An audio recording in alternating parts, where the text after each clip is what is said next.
Hello, MCU fans! Today we're going to take a look at the fact that black holes seem to be the secret sauce of multiversal travel, and Reed Richards himself has given us not one, but two huge hints that this is the way to go from one universe to another. So, lots to discuss. Let's dive right in and see what we can find out. Don't forget, we have a February contest running all month long. Be a subscriber, leave a comment. You could win a book or a steelbook. Best of luck. And we have a membership option with lots of cool perks, so you might check it out in case you're interested. All right, so in my Fantastic Four trailer breakdown, I showed Reed Richards, heading to that giant chalkboard. Where else would you expect him to be? And he's working away on all these calculations. And in my breakdown, I pointed out that he does have this image, which if we blow it up a bit, sure looks like using a wormhole to go between two universes. Because if we brighten it a little, you can see enter, and then exit, and then down in the lower right-hand corner, it sure looks like he wrote another universe. So that I mentioned in my breakdown. What I didn't mention was this, and I want to give a huge thanks out to Automatic, very clever YouTube handle there, but for pointing out that this image is a Penrose diagram. I'd never heard of that before, but if you look at this diagram, which, in fact, let's brighten it up a little bit, there's some words in the upper right-hand corner, so let's look at those first. It looks like unstable exotic matter, which is probably unstable molecules, the substance they normally make their outfits out of so that Johnny can turn to fire and Sue can change invisible and they don't lose their clothes. Then below that, it seems to say stress energy tensor. So a stress energy tensor is a curvature of space-time, which would obviously be helpful in going between universes. And I want to give a big shout out to Chris on the Discord who helped be able to read those words. I'm pretty sure those are all correct, so thank you, Chris. All right, so let's talk about this Penrose diagram a little bit. This thing is actual theoretical science. You can go out and Google on the internet and you get that image. And in fact, look at how similar that is. Marvel is not playing around. Yes, this is all science fiction and these are all just scientific theories, no proof, but this is theoretically how one, as you can see from the blue arrow there, would leave their universe, entering through a black hole, exiting through a white hole, and showing up in a parallel universe, there over on the left. So yeah, wild. The biggest question, of course, is why is Reed Richards studying all of this? Why did he even know that there's other universes, and why is he interested in going from one to another? Those are things we don't really know yet, and I'd love your theories on that. But it is crystal clear that Marvel is saying black holes are the way to go between two parallel universes. Okay, so let's talk about other times we've seen this in the MCU. Well, we know that America Chavez can form portals between universes, and Michael Waldron explained this really simply. He says it's impossible, near impossible, to travel from one universe to another. In Loki, you can kind of hop from one timeline branch to another, but you got to be anchored to some original timeline. What America can do is she can jump from one universe to another. She can literally do the impossible. So here we see her opening one of those portals, the little star portal.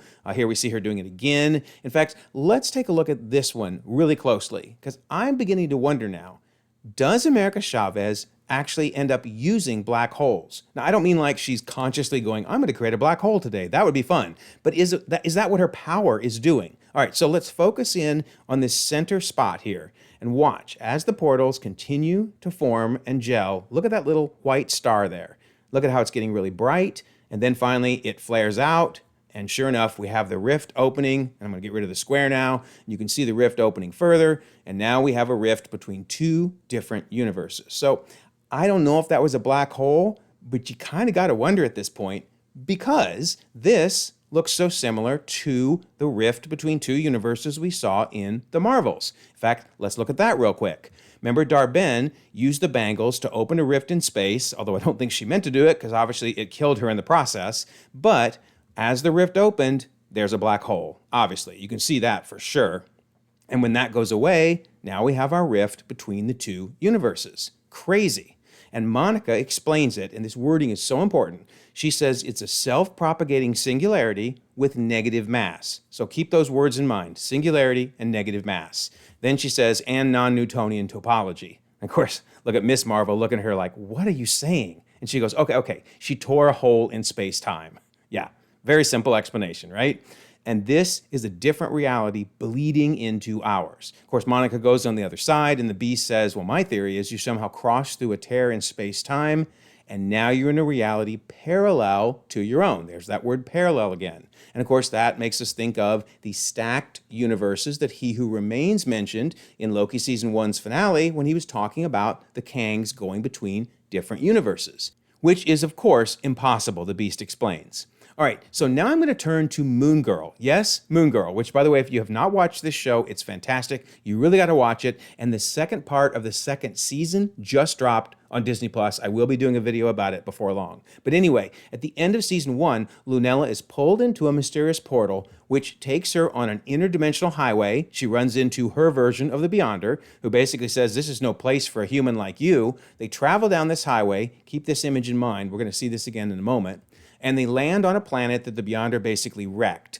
But then Lunella explains we could use a black hole to get home. Yes, indeed, a black hole. She says when matter enters a black hole, it's at risk of being stretched into a thin ribbon by the hole's gravitational pull as it approaches the singularity. There's that word again, the singularity. And of course, the result will be spaghettification. And of course, Victor Timely showed us that many, many times in Loki Season 2. However, she explains, if an object travels through the non-spinning black hole fast enough, it can make it through the singularity virtually unaffected. So yeah, you can use the black hole to travel to the other universe. Then she says, I just need to build something that will travel as fast as the speed of light to survive the travel. And the only thing theorized to yield Alcubierre warp drive is negative mass. Okay, I didn't know what an Alcubierre warp drive is, so I had to look it up. It's really interesting. It's more, science theory. But the Alcubierre drive is the speculative warp drive idea according to which a spacecraft could achieve apparent faster-than-light travel by contracting space in front of it and expanding space behind it under the assumption that a configurable energy density field lower than that of a vacuum, that is negative mass, could be created. So, she says, that's it. I'll build a ship propelled by negative mass. And remember, Monica talked about a self-propagating singularity with negative mass. I mean, it all ties together. Isn't this just crazy? All right, so time to go home. She heads out and boom, she gets back home through the black hole. So it's also worth noting that Loki Season 1's finale took us on a crazy trip. In the beginning of the episode, we go backwards through this universe, back to, I think, its very creation, out further, until finally we're at a black hole. Then we see a second black hole. We enter that black hole and we travel through, I believe, its creation until finally we head down this multiversal highway, if you will. Remember, that looked just like what we saw Lunella going down. But then we finally reach, of course, the sacred timeline and the Citadel at the end of time. But I think Loki Season 1 was showing us how you can exit one black hole and enter a second one to go from one universe to another. It's also worth remembering the Celestials actually traveled via a black hole. You might remember when Arishem in the Eternals movie said, I'm a head out, he basically vanished by going into a black hole. Isn't that crazy? So he uses that black hole, I'm guessing maybe to go to the World Forge. Not real clear where he was headed, but that's my guess. And then also it's interesting to note that when they shot nukes at the core of Asteroid M in X-Men 97, look at what seems to form as everything goes nutso, right? Everything's going crazy, and then look right there. I am betting money that's a black hole. We'll have to wait for Season 2 to learn for sure, but man, that really, really looks like a black hole.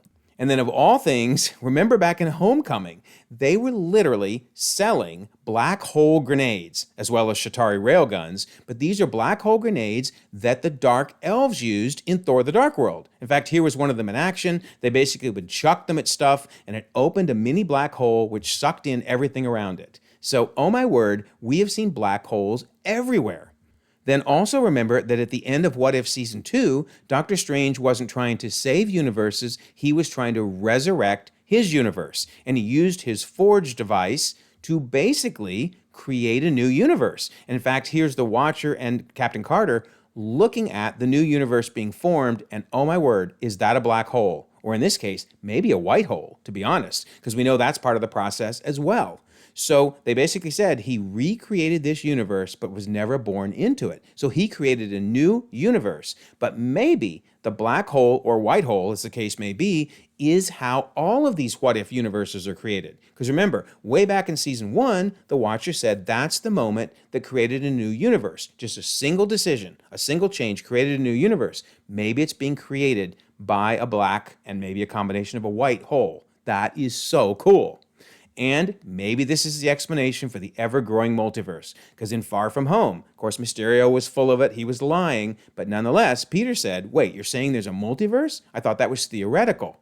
That changes how we understand the initial singularity. There's that word again, which of course is associated with a black hole. He says we're talking about an eternal inflation system.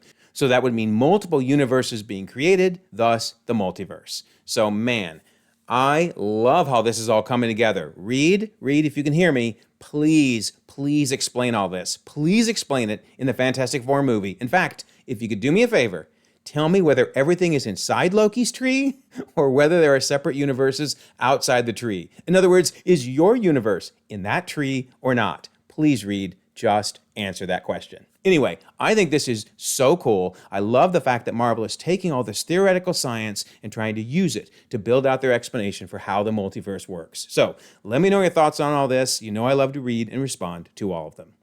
Don't forget, February contest, be a subscriber, leave a comment, win a book or a steelbook. And there's the membership option in case you're interested in that. And of course, I always love to mention the Discord. Here we are in the Metaphysics channel talking about, well, the multiverse, right? So we have 1,900 members across the globe, conversations 24/7, and I will leave a pinned comment so you can join us as well. Also, if you don't mind, like this video, subscribe if you haven't already. You can check out more content, and we'll all continue to enjoy the ever-growing, the ever-changing Marvel Cinematic Universe.